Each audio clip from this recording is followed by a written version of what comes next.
What's up guys, welcome back to another video. Today we're going to be talking about Goldeneye 007. And the reason being is because it was released on multiple platforms, the Xbox and the Switch. It's also on Game Pass for the cloud gaming if you want to stream it from your PC. So there's three options, but we're going to be focusing on the Switch and the Xbox version. And we're also going to be viewing some alternatives for PC for the best experience possible.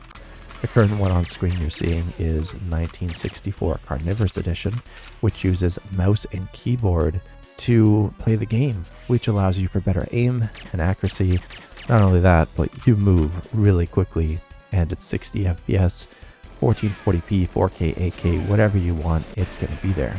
Now, the gameplay is smooth, it's impressive, it's got little to no graphical issues, and it runs like a dream. The audio even sounds extremely accurate, which is always good. So while we're going through this mission, I hit pause here, and when we come back out, you're going to notice that there are graphical issues. That's just the recording. That's not actually in the emulator itself.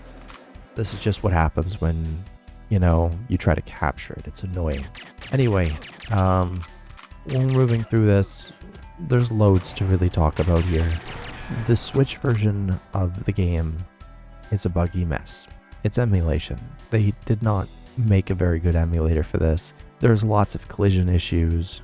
You have NPCs that are shooting you who can literally shoot you through walls. And there's extra guards. There's a load of problems that have never been in the N64 version. Not only that, capping it at 30 FPS ends up causing frame pacing issues, which is never good. In all, I've tried to avoid consoles and emulation when I can when it comes to these sort of games. It's either the N64 or the PC. There's no other way to really play this game. The Xbox version for Xbox Live Arcade that was never released is amazing. It is, but it was never released. I can play it on PC with mouse and keyboard. I have footage of that, which is coming up pretty soon. But, it's pretty much the only way to get it unless you manage to sideload it on your 360. And it runs great. There's audio bugs and visual glitches and visuals that were just unfinished, but I really do enjoy it a lot, especially since they've upped the difficulty and they've changed a few things about the gameplay, like random number generation for the second level facility. You need to find the double agent, and he's usually only inside of the room off to your right. Most people go left. They hope to God he's upstairs. He's mostly not. And the one time I do this, he's up there, and it's just so annoying because, you try to show off a point, but I replayed that facility level probably like 8 times to try to get him in the place that I wanted him to be, just to get a fast enough time. And it never really worked out the way that I wanted it to, so I found a different way to play the level. Now, when we enter the facility, we're still using 1964 here, and I kill all these guards because if you kill a certain guard downstairs, I found out, all these guys will rush downstairs, and it's just not going to be good. I also collect as much ammo as I can because I'm going to need it later. Because when you're playing on the highest difficulty, you have little to no ammo, and it sucks. Now, I found that this path is mostly the safest. Sure, you can just jump into the room and activate the switch and run like hell, but at least this way you get to clean up the riffraff. And that guard that I just shot in the hallway there, that was the one who summons the other guards when he dies. So they'll come running downstairs if he's dead. Overall, I find it's just natural to play this game with a mouse and keyboard. Like the first time I tried it, it was a dream. I went in there searching for the double agent. I left that one guy alive in the corner because he's no threat to me. The double agent was not in here at all. So we're going to just open this door, and I'm going to close it, and we're going to hit through here. Kill him. Shoot the door to open it. The guy will always open the door. And this is the alternative path I found to playing this, just in case he's in the other room. Firing. So 2 guards over here. And look in here, he's not there. Look in here, he's not there. So we head this way anyway. And we're gonna grab this guy's key card. You know, this is what you do. And I could open up the bottle room right now with the key card. I think I can. It's supposed to open up all doors, but don't really need to. Kill him. Try not to kill him. And I'm gonna be careful right here. I think I accidentally killed one guy, unfortunately. But this is the other room. And with that master key card, we don't really have to do much. It feels weird for me narrating gameplay, by the way. And there he is. The one place I don't want him to be. And the best part is you can just go up. Once he sees you, he'll head towards you, and you can just leave the area. You don't actually have to stay and talk to him. So, again, this has been a really good experience if you want the original game, right? Except it's with mouse and keyboard. And this emulation is far better than what they used on the Xbox or the Nintendo Switch, by far. And it looks like we can't open the door without actually having to grab the door decoder. As you can see, there's some garbage in the bottom of the screen from that little menu. There you go. You shoot that glass up there, by the way, and we'll get that door open as well. Grab him. We're going to place these, and then we're going to move on to the next way to play this game. Franklin James. D complete, C complete. Honestly, I should have gotten out of here, but I like talking to this guy. You know, he's one of my favorite actors. Even though he dies in everything he does. And the other half? Right. Like getting squashed by a satellite. And there we go. So the next bit of gameplay that we have is from the Switch version. So Nintendo 64, Nintendo Switch Online. This is version 2.9.0. And this is the one that's really buggy. It has the horrible controller scheme and honestly doesn't look or run that well at all. The resolution's still really low. I mean, I get they wanted the original experience, but there's a difference between an original experience and a horrible experience. Up the resolution. Have properly set controls to match the current Nintendo Switch. I mean, not everyone's going to have an N64 controller, and even if we did, I don't remember it being this horrible. Now, as you can see, there's some graphical issues. That's due to Ryzen, the Nintendo Switch emulator that I used. There's some, I think it's some depth issues. Not sure. It's always usually depth. And we're just run through here. As you can see, I'm not as smooth as I was in the PC version because of the controller scheme. I had to remap it to make it work for me, and it's too sensitive on the right stick and the left stick, so it's constantly jolting back and forth, and it doesn't work the way that I need it to.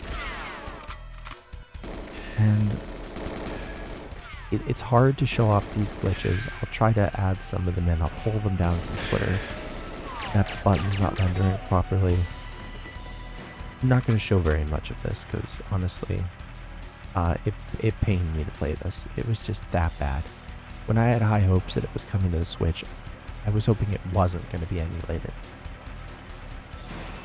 Honestly, not having a good time at all, but I decided to complete the level anyway. So let's move ahead. Kill that guy.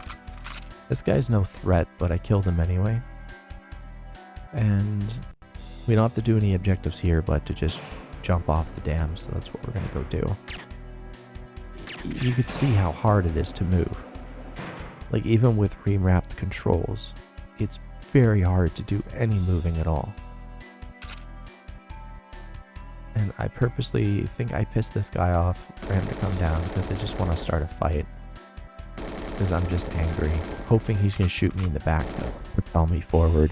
Because I just feel weird moving this slowly. You may have noticed that the blood disappeared off that guy when I got closer. and this is how we ended the level. It was not pleasant at all. So let's move on to the next gameplay, shall we? Now this is the Xbox Live Arcade version of this game. 60 FPS, mouse and keyboard thanks to Xenia Canary emulator. It's a special version, I'll link it in the description below. So you got these remastered lighting, the graphics, everything. It looks great, it runs smooth, there's audio bugs, there's an unfinished skybox, but I mean modders could technically go in and finish it if they wanted to. And it just runs so perfect. The guy wasn't supposed to be there. I got a bad intro on this one. And I'm moving quick, I'm happy. You could see that it's just so much better to use mouse and keyboard for this game, because you just move so much quicker. Your movements are just so much more precise. Now the sensitivity on the mouse and the keyboard, the mouse in general, is just a bit too high, and the game does look a bit too dark now that I'm looking at it. But honestly, it's just so much better than the Switch version. So much better, day and night. And we're gonna kill this guy. He's gone. Gonna piss him off. Gonna try to shoot him. Fails. By the way, auto aim is off, and that's it. We jump off the dam. We head on through, and we're gonna head into the facility next, because I love the facility more than anything. And this is where the random number generation is broken. Once again, we're gonna do all the murderings of these dudes here. Grab all their ammo. Once again, we're gonna head through here, just like before, except so much faster. This just feels like a PC game. Shoot, shoot, shoot. I mean, just look at this. The changes that I've discovered while playing this are kind of strange. For one, the double agent, as I did mention before, he's never in the place that you want him to be. Sometimes he's in that room. He's never in here. No matter what I do, he's never in there, but sometimes he's in here. He's not in there at the moment. You don't need him for this. I remembered that. I was just trying to show you where he's not, but it is what it is. And I'm gonna just open this door by knocking. Get a ridiculous amount of ammo on normal mode.